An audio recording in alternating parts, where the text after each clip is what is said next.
Hey everybody, welcome to this episode of the Main Points podcast. Here at the Main Points, we want to celebrate, educate, and elevate everything that's happening in and around Decatur.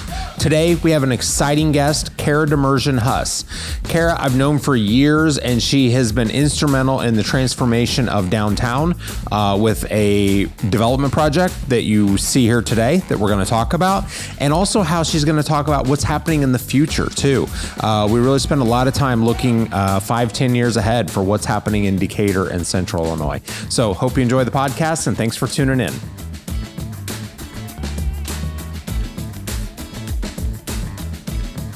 Kara, how are you today? I am doing great. Thanks, Good. Chris. Thank you so much for joining us. Of course. Just to get it official, you are the founder and president of CCI Marketing. Yes. That is located here in Decatur. And you're also senior vice president of CCI Manufacturing, also here in Decatur.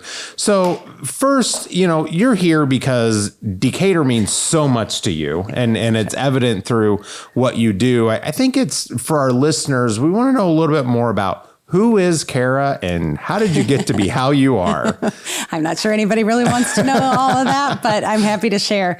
My journey started, I have a very close-knit family, so I think my family's played a big role in where I am and who I am. Mm-hmm. My dad is here this week, which is amazing. Well, he came in for my son's graduation from college, but also to celebrate our 1,000 days without an accident at CCI. And so he got an opportunity to speak to all of the people at our plant here in Decatur at CCI, which, just kind of gives that foundation and the culture of what I grew up with, and the whole entrepreneurial spirit, and really just that drive and motivation and constant belly burning desire to, do more, impact more people. And as a community, as a business, we are as successful as those we're serving. And so I think, it's really important to remember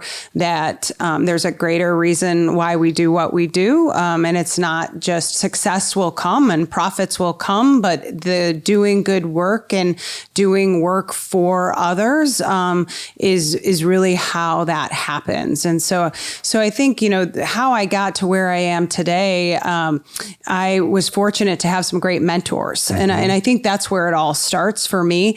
I wasn't the greatest student growing up, so I was great in high school, but then, as I transitioned into the University of Illinois, I got, it was a big transition for me. One that I ended up doing really well in, but it took a few years for me to really get acclimated and find, what it is that I was good at. And I balanced my academics with a lot of leadership roles. And so I see myself today doing a lot of that. And it's what I loved back when I was in school. Mm-hmm. I was on the Illini Union board. I was part of homecoming. I ran Mom's Weekend. I was a social chair for our sorority. And, I say all that because along the way, it taught me great leadership skills.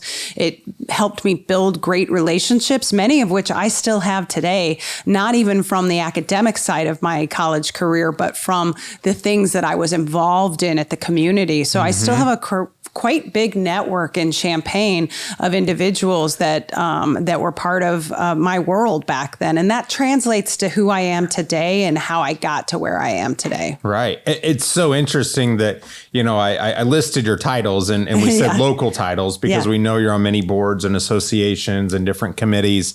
And that's not just you now.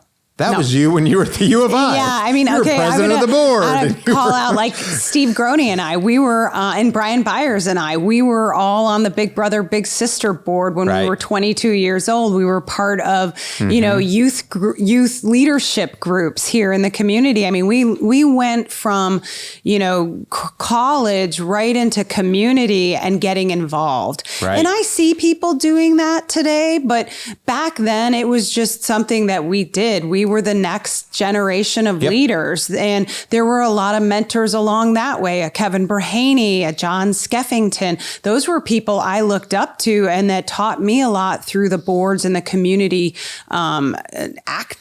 activation that we did back then, whether it was Futures, whether it was Big Brothers, Big Sisters, whether it was, you can name the organization that we were part of, whether it was passing the Decatur Public Schools referendum back then. We got a big group together. Yes. I mean, there was just when a coalition needed to be started, that leadership team always came together, and it seemed as if we would always go together to the next thing. Whatever and it started definitely when I was young. And now I look at that and I don't think I could be doing what I'm doing at a state level if I hadn't had those experiences. I think being part of the Economic Development Corporation Board of Directors. I mean, Nicole Bateman is an amazing leader for our community.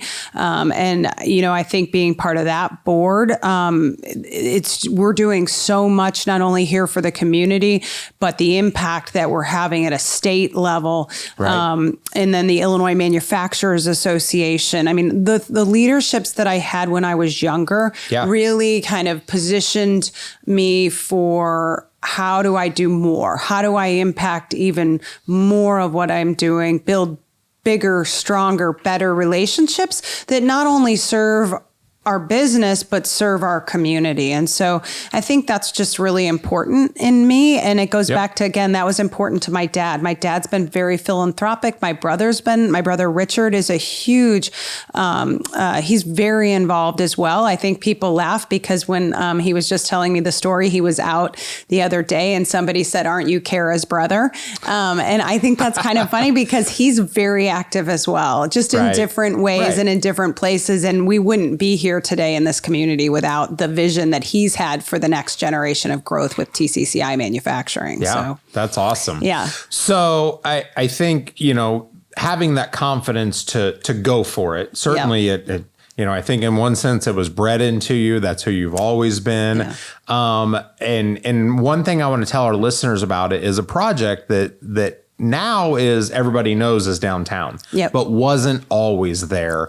So tell us about the real estate project that was downtown that you had to say, I'm going for it. And I don't care who tells me no. Right. Well, this is a fun story because this is, I started working for my father's businesses back in 94. Okay. I came there from Backrack, and Ed Backrack was a huge mentor of mine as well.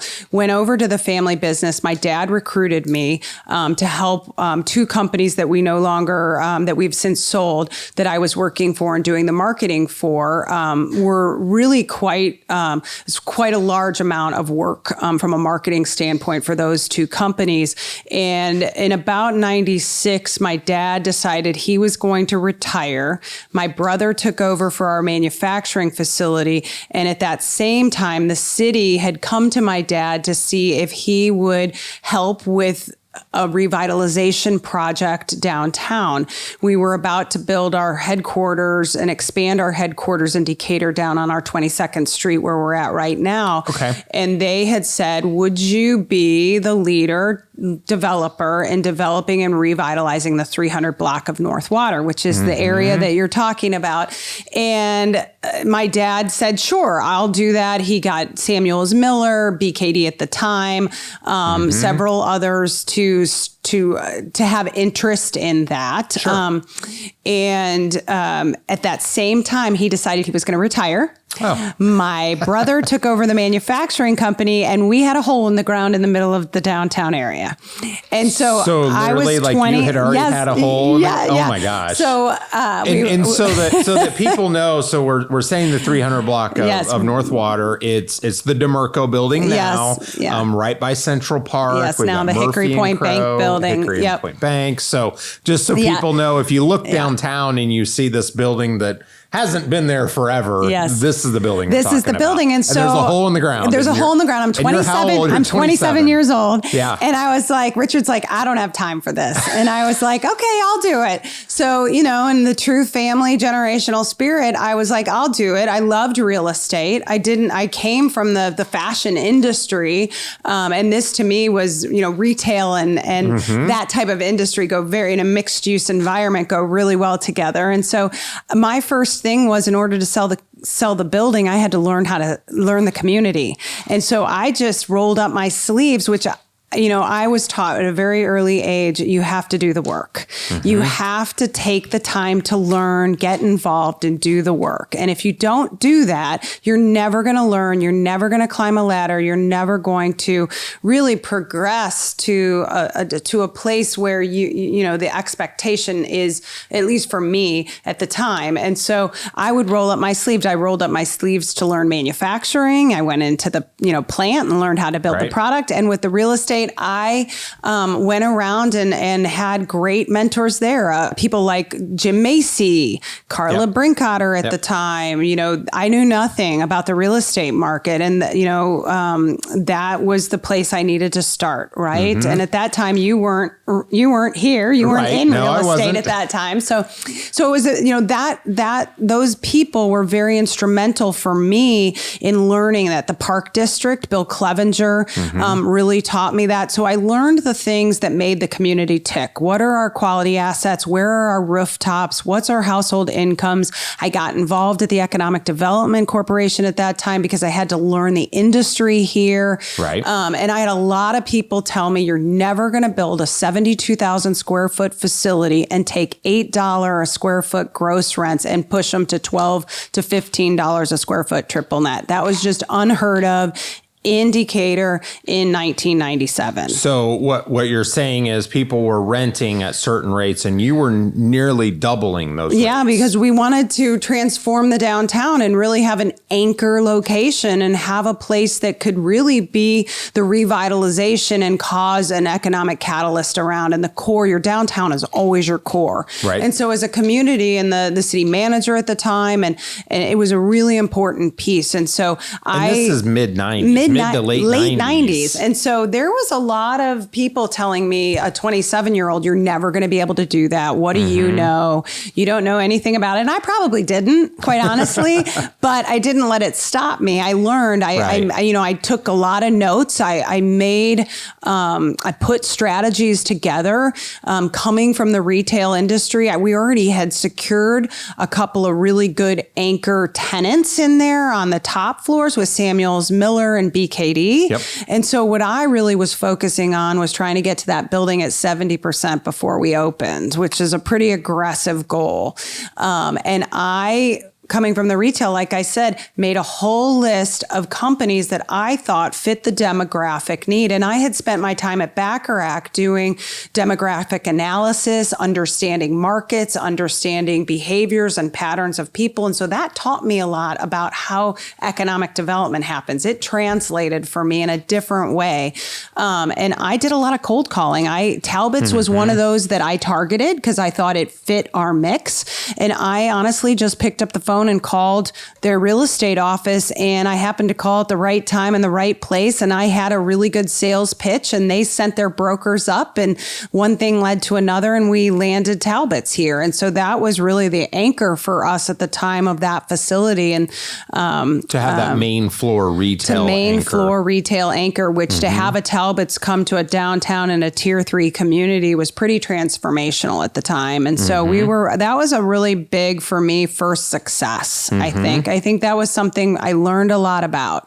And again, built a lot of relationships, built a lot of trusted partnerships, learned how to not only build a facility, but how to navigate challenges, how to navigate opportunities. And it just was really, for me, a big learning experience, and it helped me get involved in the community. And I grew to love it when I learned so much about it. Right.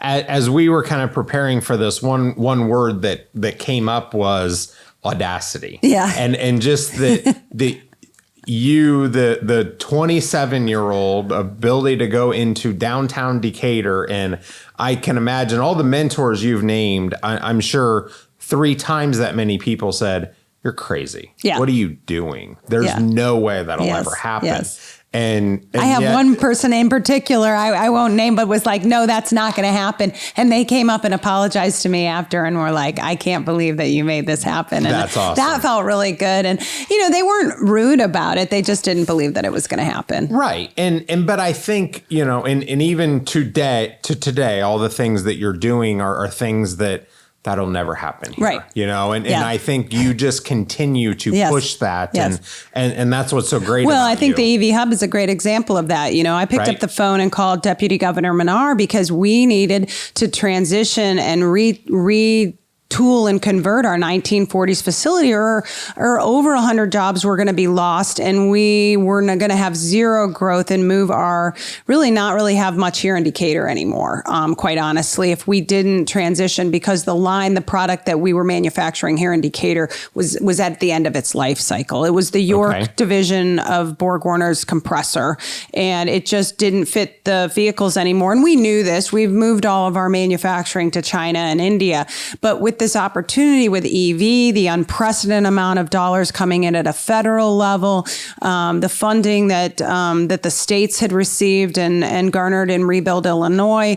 My first phone call, you get 3 phone calls in life. That's what I think. Right. My phone a friend and you get three friends. Deputy Governor Menard was my first friend, and he really helped guide me on kind of learning. Again, I was rolled up my sleeves. I had no idea what I was doing, and I was pretty transparent about that. I have no idea what I'm doing, but we want to. But I'm going to do it. We want to transform this facility into an EV facility. We want to bring U.S. manufacturing here, but I need help because there's no way we can, the size of our company, that we can afford to demo this facility and rebuild a new facility and make it adaptable for EV without help and support. Right. And he guided me through that. The governor, the Department of Commerce. I mean, I can holler out Lisa Clemens Stott, Director Richards, the first deputy governor, the governor's office. They've just been instrumental.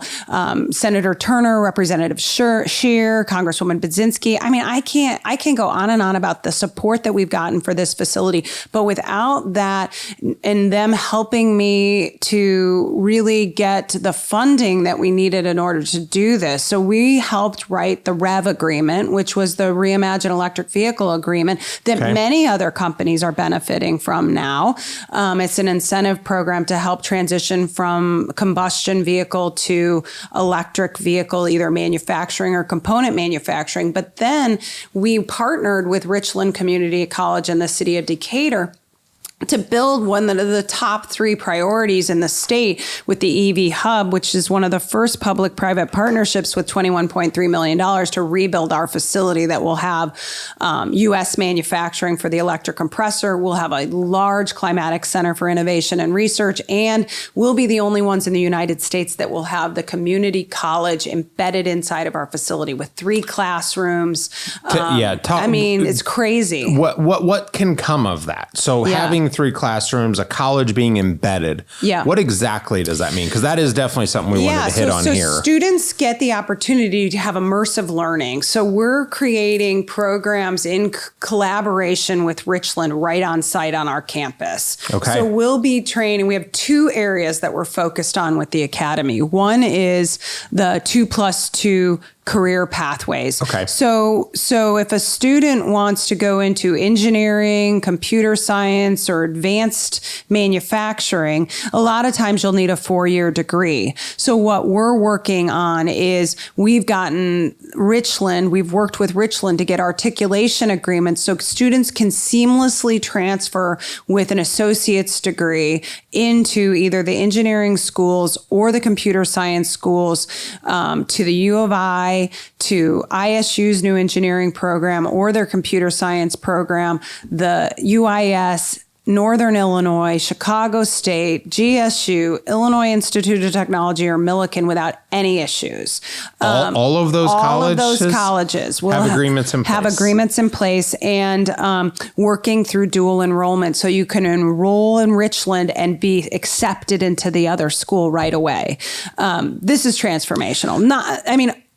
We are the template of what, Richland is very innovative. Working with Courtney Carson and President Valdez has been game changing. We are creating something that hasn't been done before. And so that's step one, but not everybody wants to go to college. So the other thing that we're doing is we're creating direct to career pathways in these STEM programs. So there's a lot of new jobs in the EV industry that just aren't there today. And so we have to either upskill current people or get people excited and ready for careers in a new field in these green jobs. And so things like systems control engineers, electrical service and maintenance technicians, HVAC technicians. An electric vehicle is completely different. There's software. It's a computer basically, and there's so many jobs both in the energy industry and in the EV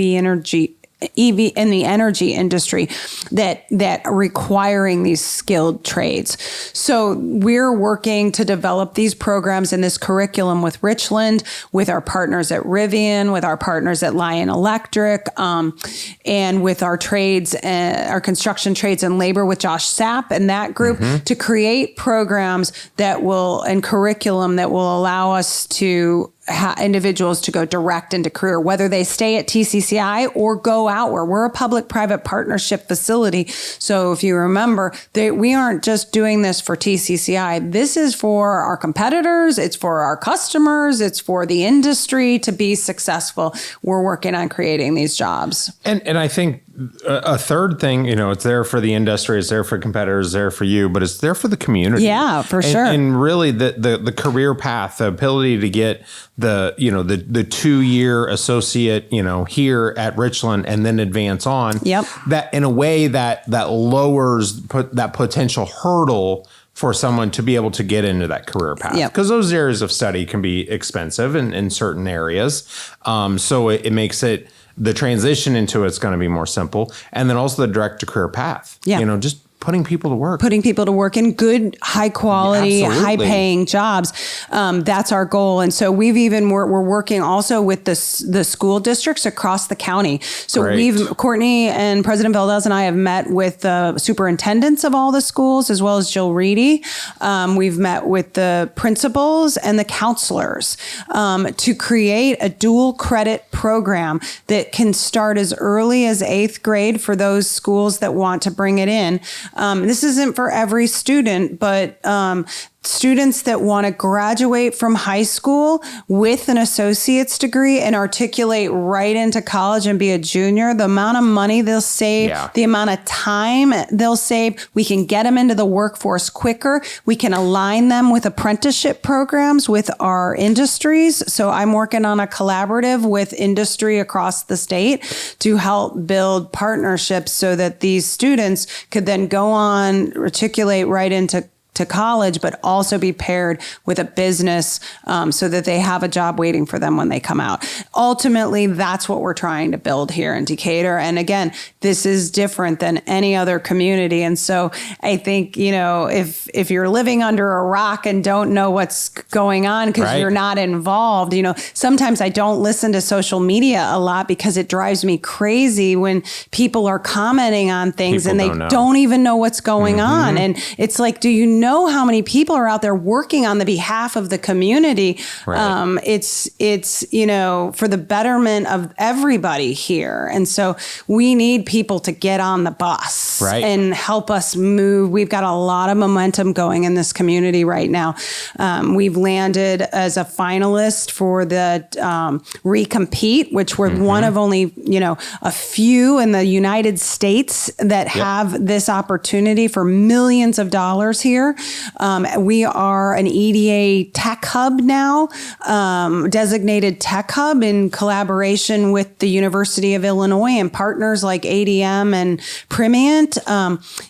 This is a time where, Decatur's always been this community where people work together. I feel like that they're very welcoming, that we always seem to like rally around things together. But this is like something I've never seen before. We're getting a lot of notice on a national level. I mean, I'm speaking in DC all the time on U.S. electrification and the workforce program that we're doing in Decatur. Like at the federal level, I'm talking. They're calling me to come talk about what's happening in Decatur. So, I mean, then you hear people like, oh, there's nothing happening here. And I'm like, I just don't even understand. Yeah. I don't have time to listen to that. Yeah. So, but anyway, I mean, it's very exciting and I love it. And I don't think anything that if I hadn't done what I did and rolled up my sleeves and just went after things, I don't think you would ever see these things come to fruition. But none of that would be possible without resources and people and partners and, trusted relationships. And so I always tell people, your Rolodex is more than a Rolodex. You have to foster the relationship. You have to care about that relationship deeper than just a business relationship. You have to care about those individuals and what they're trying to achieve. And you have to help support their efforts. Because I think the more we do that, the more collectively we do things better together for the future. So you could be anywhere. Yeah. And you could be doing this. Not that you could be doing this anywhere, but you are everywhere and anywhere. I guess you use Decatur's home. Yes. You live here. Your home's here. You love it here. Why do you love it here? You've seen the world. You've been everywhere. You can go anywhere. Well, I love it because I love the people. I do. I mean, the people around me, my family's here. Family's really important to me. It's a great place to raise a family. We have so many great quality of life features. I mean, Howard Buffett has done so much for this community with, as so many others have, but just, the Park District, you're so involved in the Park District, just all that's there from Lakeshore Landing, the amphitheater, the ropes course, the children's museum, you go on and on. Those quality of life assets aren't everywhere. And to the caliber that we have, there's a lot of things that I think just make this just a great home. Our downtown is super cute and, it's easy to get other places. So if I want to pick up and go to Chicago, I can do it. I have an office. So DCC has a growing office in Chicago as well. And so I'm back and forth all the time. It's an easy drive. It's an easy flight. It's a quick train. My kids are both in Indianapolis in school. That's fast. We can get down to St. Louis. I just love it here because it allows me quick access to other people. We're trying to get a flight to DC out of the Champaign airport. That would be game changing because a lot of us have to travel back and forth at a federal level. Right. I think there's just a lot of great things about the community that make it easily accessible. The amount of growth happening here, whether it's ADM, you've got, Innova Feed, you've got LG Chem, you've got Tillamook coming, the millions and millions of dollars being, dumped into Decatur right now from a business standpoint is just thoroughly exciting. Right. Yeah. So it's certainly, there's a culture here and there's a feel here, but the infrastructure for business is here. It's great. The reason those companies are coming here are because there's assets here and there's resources here. That's right. They wouldn't come if there wasn't. And workforce is a big part of that now. And so, you make decisions based on a lot of things when you're looking to locate or relocate. There's just Decatur has a lot of those infrastructural assets that you're talking about. We have a great network of community and we have a great workforce here. Yeah. Awesome. Where do you see Decatur 10 years from now? What do you see? And then this might be a hard one, but what's your crystal ball? And then what's next for Kara? Well, Gosh, it's so exciting. I mean, I think about that a lot. Like everything that we're doing now is for what's to come in the future, you know? I mean, I see a whole new, from the manufacturing side, I see Decatur becoming a mecca, really. We are a corridor for EV and agribusiness here. Central Illinois is going to change. The face of Central Illinois is going to change. The EV landscape, the electric vehicle landscape, like it or not, it's coming. And I can tell you that because we're getting orders and we're important component in an electric vehicle. And there are hundreds of thousands of vehicles coming down the pipeline. So, you know, having that infrastructure, having that in place, being a leader in that space. We've got Rivian that you just heard that announcement, the billions of dollars going into that facility. We've got Lion Electric just an hour and a half north of us with the largest all EV bus facility in the United States. Where is that at? In Joliet. Okay. They are a Canadian company that jumped a big investment in Illinois, and our product, our compressor that we're going to be making here in Decatur is on that vehicle. Great. And then you've got Navistar investing in research, and you've got, you know, the new battery facility just an hour or so away from us that's coming down the line. This is going to be an EV corridor in, 5 years, I would say. It's not even 10 years out. It's 5 years out. You're going to see some big transformation. And then you talk about agribusiness, being a tech hub and winning the IFAB tech hub with the bioprocessing and fermentation and the $400 million that Primient's just put into advanced their facilities in Decatur. ADM is constantly investing in this community. You know, I think you're going to see a lot of new things happening in that bioprocessing and fermentation sector. I sit in a lot of events up in Chicago that's talking about what's happening in this space. I mean, it goes as far as, you know, everything we do. We eat, our fabrics that we wear, the fuel that fuels our planes, our cars, our things like that. It's going to touch everything. So, and we're in the heart of it. Everything happens here. So I think it's pretty transformational over the next 10 years. That was a really long-winded answer to your question. Well, but it's, you know, just to give a quick glance at what's coming. It's going to be big. And it's interesting. I mean, transformational is 100% accurate with everything that you've described. And what really opened my eyes here is that, you know, yes, this is about Decatur. Our home is Decatur, but this is Illinois. Yeah. This is Central Illinois, like transforming. And it's also interesting, your comment about, you know, what people on, you know, socials that don't really know what's happening. And I even had somebody last week, you know, reference the declining population trends. And you know, they're looking at old information. Yeah. You know, and now obviously we don't have a new census right now to tell us. Well, Boston Consulting just did a study on our town because we had to do that for our submission in. And in the next 3 years, we're projected to have 4,000 new jobs here. It's crazy. So you better get some housing going here. Yeah, better get some housing. Absolutely. Some retail. Yes, some retail, like all of that. You know, and I think that's not just a study. That's coming. I mean, that's based on the jobs. That's based on the facilities that are going up now. Right. That doesn't account for things that haven't happened yet. So right, that haven't happened. Like it doesn't account what IFAB, if we win that in a couple of months, what that's going to do for us. And then when one project gets open, well, who's the supplier to them? Who's delivering to them multiple times a week? And says, let's just open a facility here or build a facility here.